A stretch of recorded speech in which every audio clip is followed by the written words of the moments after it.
Good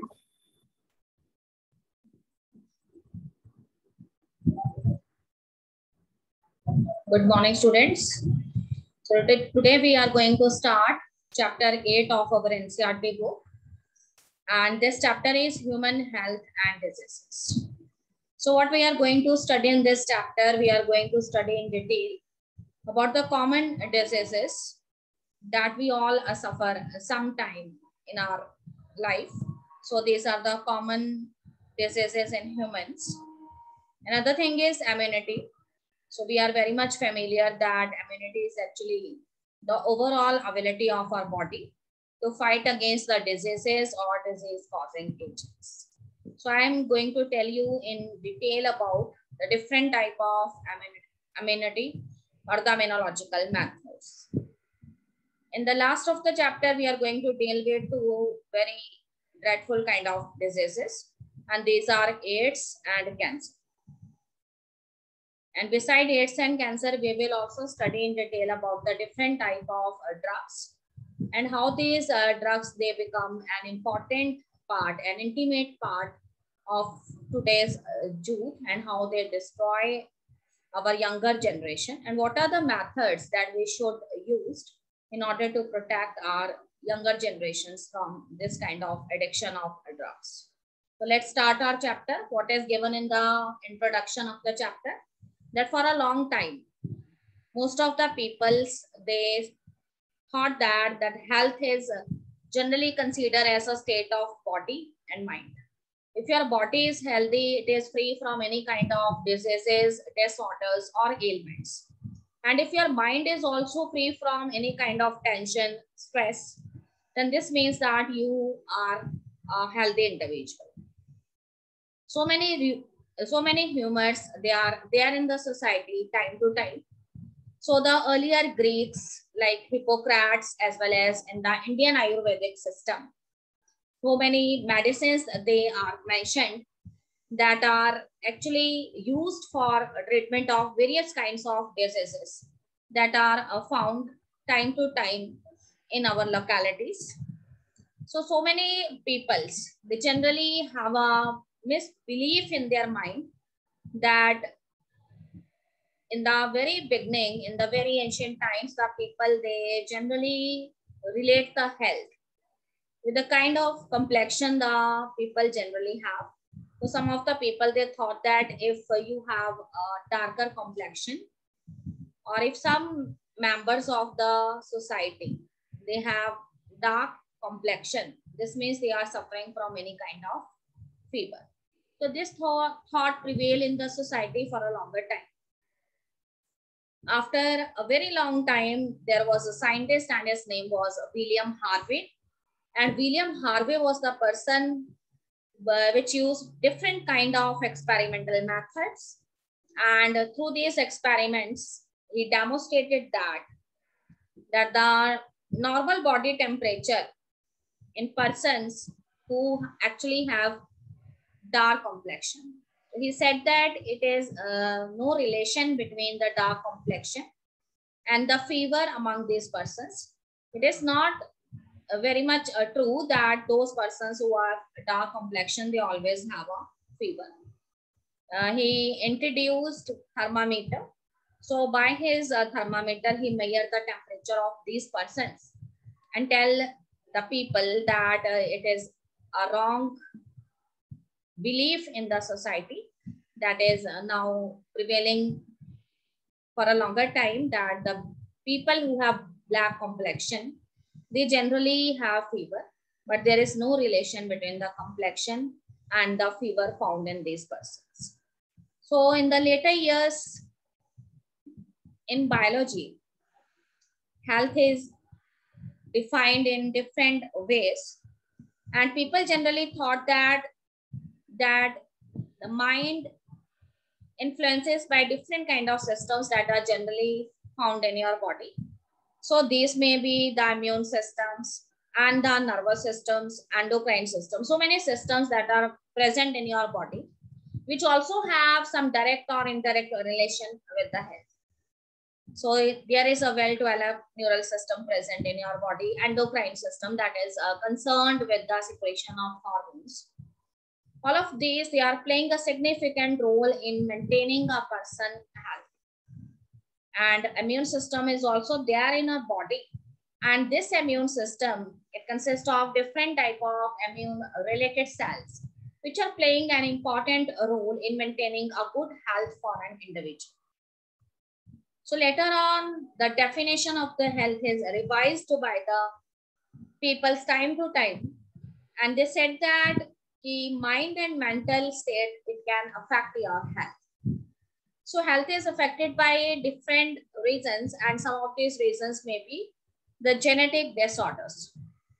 There may be certain deficiencies that may be present in the individual, and these deficiencies or defects, they are actually present in the child, or you can say the child inherit these diseases or disorders throughout the time of their birth. So such kind of disorders, which also affect your health, they are known as the genetic disorders. After that, there may be certain infections that can also affect your health. And what kind of lifestyle you are actually adopting in your time. What kind of food you are taking, is your water which you are drinking is a clean water. Okay, is you take rest and exercise, a proper exercise or rest is there in your habits. So all of these things, they actually decide that you can be a healthy individual or not. So the term health, it is actually used for a very special term. That health is simply means that if you are healthy and you have no diseases or disorders present in your body, that means health means absence of disease or disorders. And if you are physically fitted person, then this means you are a healthy one. It could be defined as a complete physical, mental, and social well-being of an individual. Not only a person should be physically healthy, it should be free from any kind of disorders or diseases. Besides this, the person should also be free from any kind of mental stress or tensions. A state of depression should not be there in the person. Then only we can say that a person is a healthy one. And another very important thing is the person is an active member of the society. Is that individual have a good rapport with his friends, with his relatives, and all the other members. That means their neighbors who are living next to their houses. So is there a healthy rapport present between all of these persons? Then only we can say that the society is a healthy one, and person or individual is also a healthy person. So here in the next paragraph, what is given that how can you maintain a good health for yourself? So here he said that we should take certain precautions. We should take a proper balanced diet. That means a diet that should be rich in carbohydrates, proteins, fats, vitamins, etc. Personal hygiene should be maintained by us. We should be fully aware of our personal hygiene. We should take bath every day. We should wash our hands. We should wash our clothes every day. We should always wear neat and clean clothes. Regular exercise should be in routine. If we are doing the regular exercise, then this means we are a healthy individual. So all of these things, they are very much required for maintaining a good health. From the ancient times, yoga is a kind of a exercise that is generally found in the Indian society. So this yoga, it also keeps the persons healthy, because here we are doing different kind of asanas, and through these asanas we are able to maintain our healthy body conditions. So all of these are very much required. Yes, students, beside this, we should be fully aware of vaccination, immunization programs that are generally there in our society, and against what kind of infectious diseases the vaccination is available. We should have a full knowledge about that. Proper disposal of the waste is also necessary. We should be sure that our drinking water is pure water and it is not mixed with any kind of sewage water. We should control the vectors. We should ignore the, you can say, accumulation of the condition. We should, you can say, ignore the stagnant water, so that the mosquito larvae, they should not be growing in this water. And as a result, the control of vectors, it can be done by us. Maintenance of the hygienic food and water resources, that is also very much required for achieving a good health. Yes, children, if we are talking about the diseases, so these diseases, when we are suffering from these diseases or any kind of disorders, how can you know that you are suffering from a disease or a disorder? So whenever you have a disease or a disorder, then there are certain signs that you initially observe in your body. You have a feeling of fatigue. You can say that you have a sense of loss of appetite in yourself. Okay, you are not taking your food properly. You are not very much interested in some of the things. So these are actually some certain signs that you are most probably to have a disease. And another very important thing is certain symptoms, they appear in your body when you are suffering from a particular disease.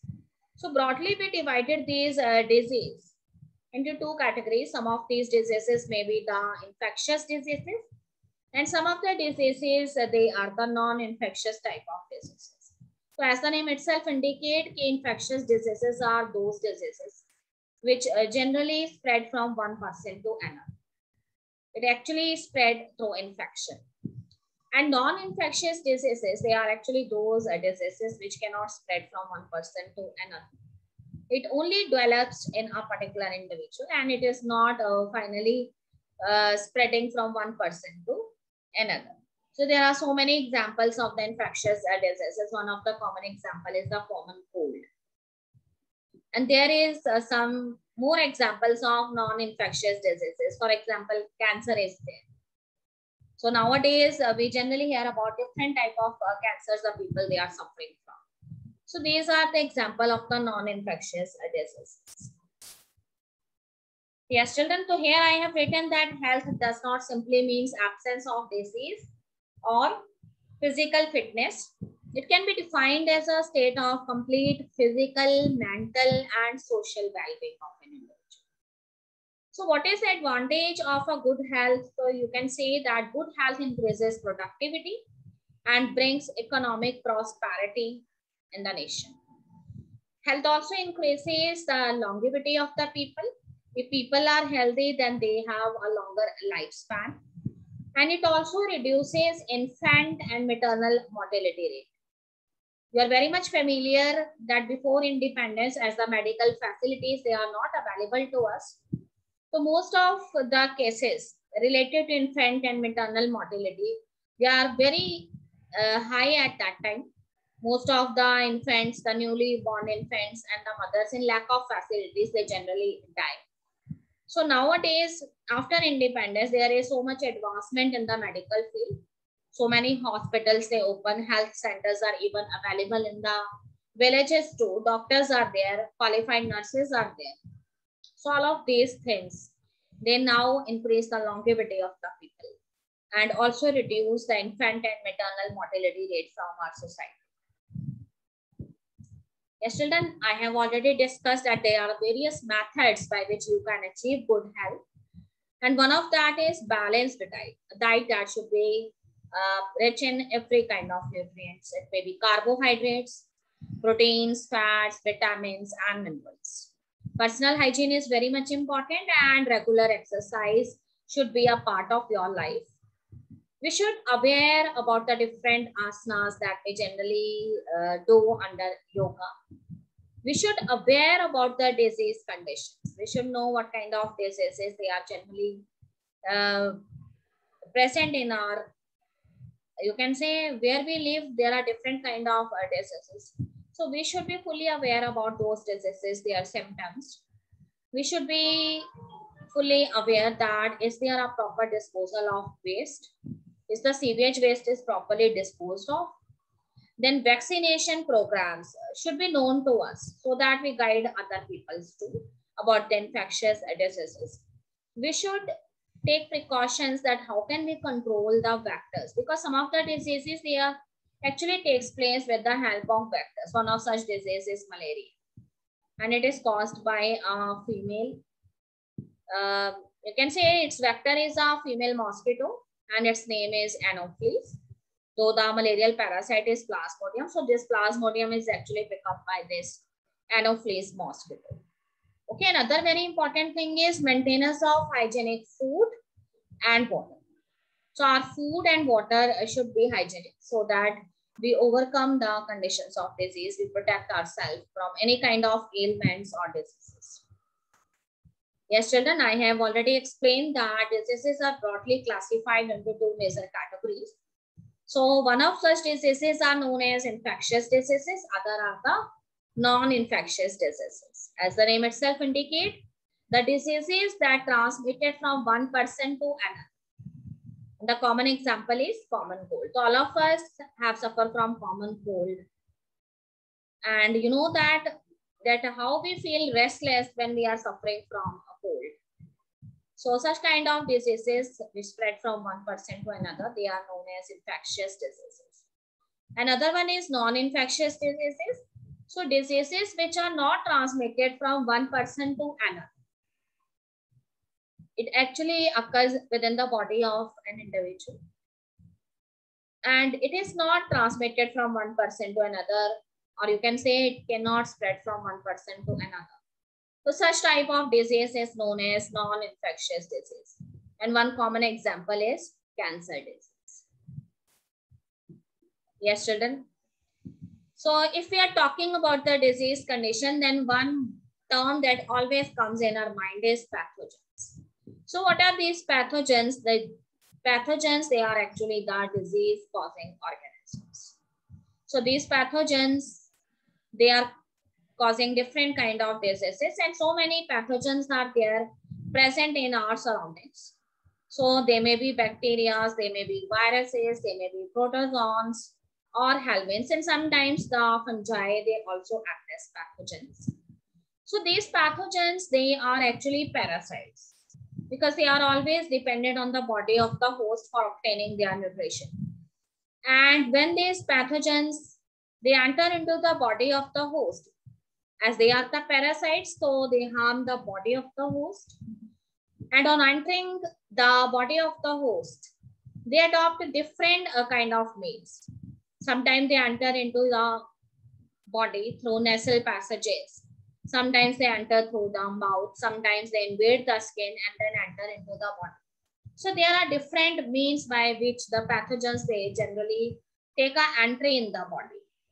So these pathogens, they generally interfere with the normal vital activities that are happening in the body of the host organism. They are also causing morphological and functional damage to the host body cells. And after that, the pathogen, when it enters into the host body, this pathogen, they adapt itself according to the conditions that are actually present in the body of the host. So sometimes if a pathogen, it enters into the stomach, then that pathogen try to adapt itself according to the conditions of the environment that is present inside the stomach. And all of you know very well that inside the stomach, the acidic pH is there. This means the pathogens, they are the prudent one. They always adapt themselves accordingly, that how can they adjust themselves in a basic kind of environment or acidic environment. So they have a knowledge about the different organs where the later has to cause infection. So they have various adaptive features present in them, according to which they adapt themselves to the internal environmental conditions that are found in the host. Yes, children, so there are different kind of diseases which are caused by these pathogens.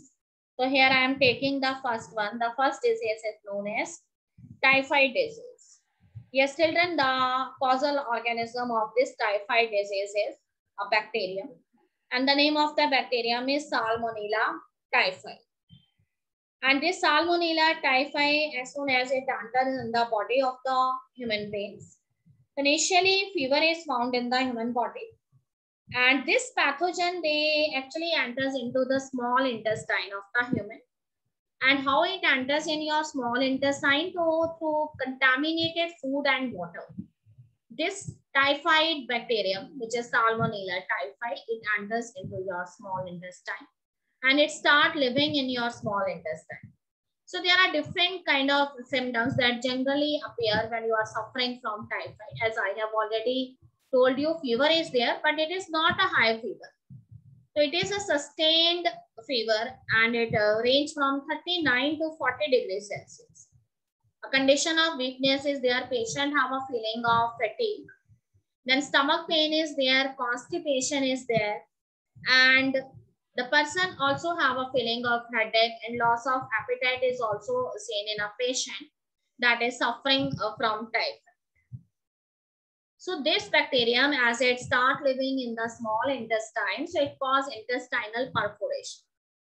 And if the proper treatment of the disease has not been done, then in that situation, death may also result. So typhoid fever is confirmed by a test, and that test is known as Widal test. So through this Widal test, we can identify that Salmonella typhi, it has entered into your body.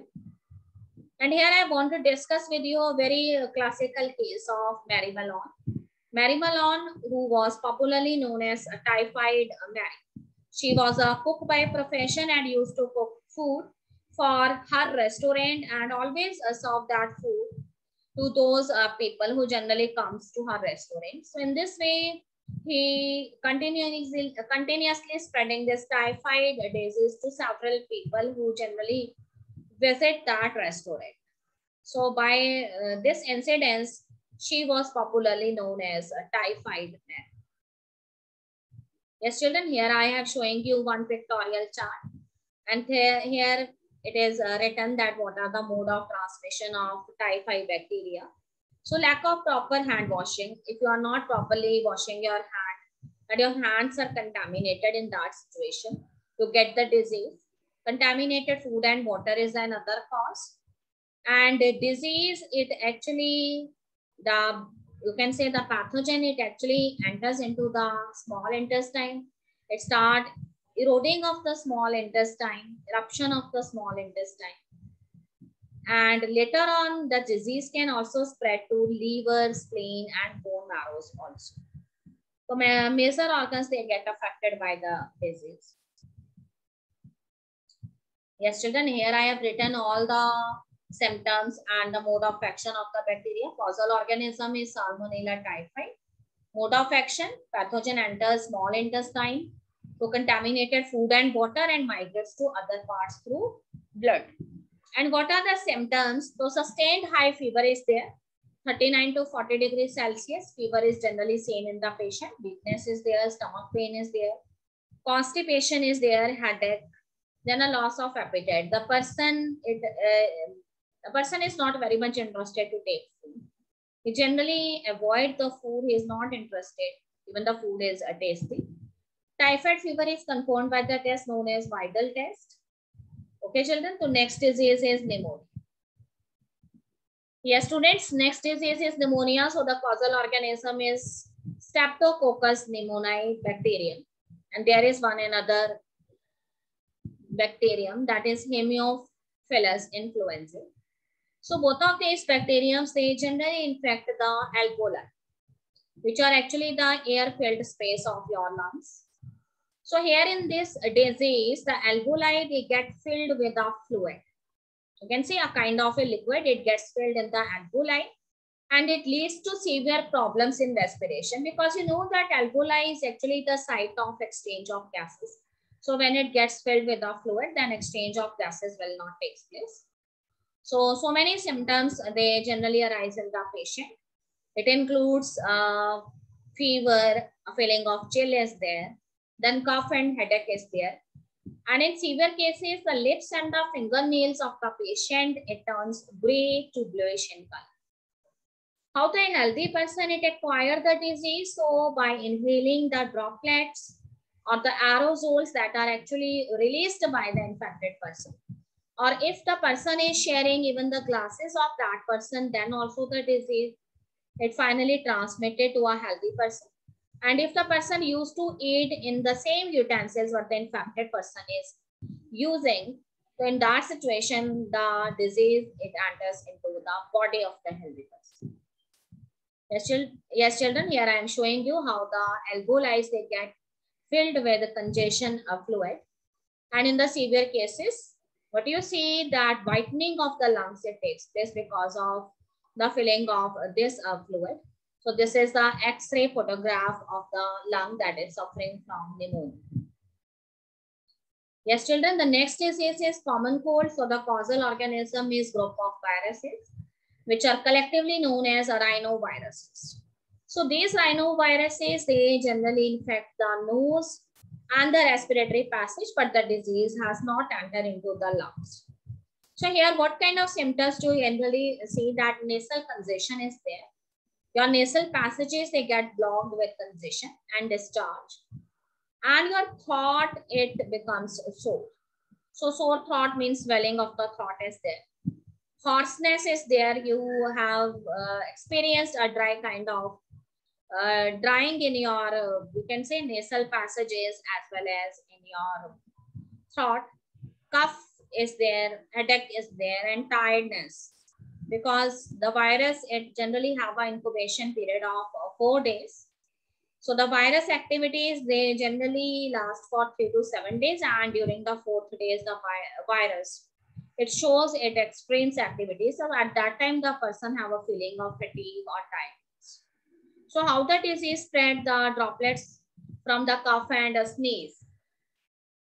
Of an infected person, if they are inhaled directly, or it is transmitted through contaminated objects, such as pens, books, cups, and if that person touches the doorknobs, he used computer, so he touched the keyboards of computer, mouse, etc. So in this way, the disease is spread to the healthy individual.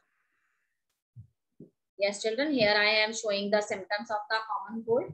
The feeling of cough is there. Then sore throat is there. Person have a small fever. Okay, headache is there and running nose is there. So the nasal passages as well as the respiratory tracts, they get filled with congestion. So this is the picture of the rhinoviruses. Yes, children, we are talking about very popular disease that generally we have heard so many times the name of this disease, and it is malaria. So all of you know it is a vector-borne disease, and the vector of this disease is a female mosquito. And female Anopheles mosquito is actually the name of the mosquito. And this female Anopheles mosquito, it carries the infectious stage of a protozoa. And the name of the protozoa here is Plasmodium. And the infectious stage of the protozoan is sporozoite stage. So here I am going to discuss with you that how this malaria disease it actually spread in the individual. Yes, children, there is one flow chart that is visible on your screen. So when the mosquito it bites, I'm saying that this mosquito, it actually suck up blood from an infected person. And when such type of mosquito which already have the sporozoites of Plasmodium in her blood, so such mosquito when bites another human, so it enters those infectious stage sporozoites of Plasmodium into the, you can say, where it cuts, generally bites means the hand of the person, or it may be any limb of the person. So it injected that sporozoite stage into the bloodstream. And finally, these sporozoites, they enter into the liver. And here when they enter into the liver, then they cause the lysis of the liver cell. And after that, what you see, that the parasite, it cause massive lysis of the hepatocyte cells. And after that, the parasite, it leaves the liver cell and it enters into the bloodstream. And here what you see in the bloodstream, the asexual stages of the parasite, it is generally observed. And here it also causes the bursting of the RBC cells. So the patient has a feeling of chill at that time, and a high fever is also there. So this feeling of chill is actually because of the production of a chemical, and that chemical is known as hyoscine. So because of the production of this hyoscine, the person have a feeling of severe chill. Now what you see that the sexual stages of the parasite, it is also visible in the bloodstream of the patient. So here gametocytes that get developed in the red blood cells. And these gametocytes, which are actually present in the red blood cells, finally the female mosquito, they take up these gametocytes with her bloody meal. And in this way, when the gametocytes, they enter into the body of the mosquito, then the fertilization and development, it actually takes place in the mosquito's gut. In the buccal cavity of the mosquito, finally the fertilization of the gametes, it takes place. And mature infective stages, which are known as sporozoites, they generally appear when these, you can say, fertilized zygotes, they escape from the gut and they migrate towards the mosquito's salivary gland. So in this way, in the salivary gland of the mosquito, finally what you see, the infectious stage sporozoite of the plasmodium. So again, when such kind of mosquito, it bites a healthy person, so it injected this contaminated blood, which is actually contaminated with the sporozoite stage of plasmodium. It injected that blood in the healthy person, and in this way the disease, it repeats the cycle. So this is all about the life cycle of the plasmodium. So here I have written that 3 species of protozoa plasmodium are there. And these are Plasmodium vivax, Plasmodium malariae, Plasmodium falciparum. So malignant malaria, which is actually caused by Plasmodium falciparum, it is the most serious type of malaria. Yes, children, here I have written whatever I have discussed with you, that Plasmodium enters the body as sporozoite, and after entering the body through the bite of the infected female Anopheles mosquito, the parasite initially multiply in the liver cell, then they attack the red blood cells and resulting in the rupturing of the red blood cells. So when it causes maximum rupture of the RBCs, then also they release one chemical, and that is known as hyoscine. So this hyoscine, it is actually responsible for the feeling of chill and high fever. And the feeling of chill and high fever, it reoccurs every 3 to 4 days.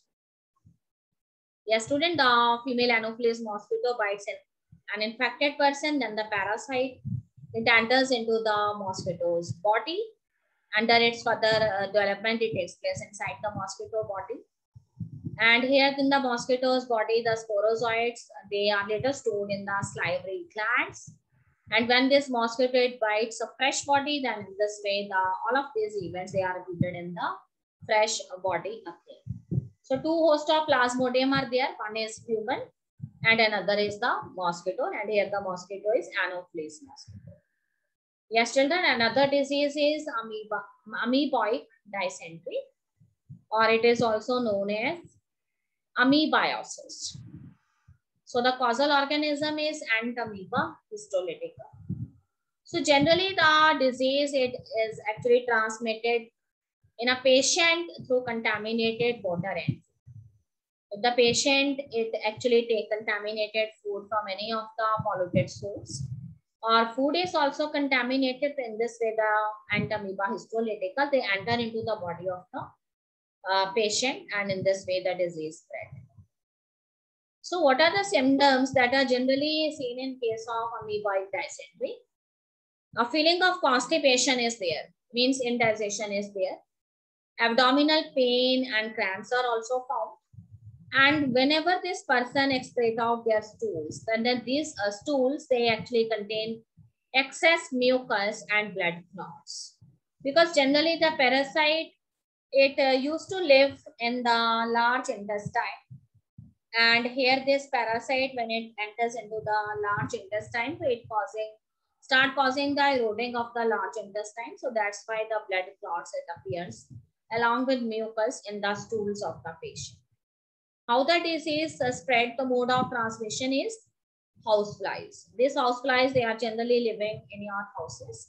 They act as a mechanical carrier. They serve to transmit the parasite from feces of the infected person to the food and food products. If we have not covered our food and food products, then this housefly, they sit on that food material. So earlier it sat on the feces of the infected person. They carry this entamoeba and they drop that entamoeba over your uncovered food particles. Okay, children, drinking water and food contaminated by fecal matter, they are actually the main source of infection. Yes, children, there is one another disease and it is known as Ascariasis. So the causal organism is Ascaris, the roundworm. And there is another roundworm which is known as Boucheria, and it is commonly known as filarial worms. So both of these Ascaris and this Boucheria, they are the roundworms which belongs to phylum Ascalmins, or you can say Nemathylamins or Nematoda. So what kind of symptoms they are generally visible in this disease? Internal bleeding is there and muscular pain is also found.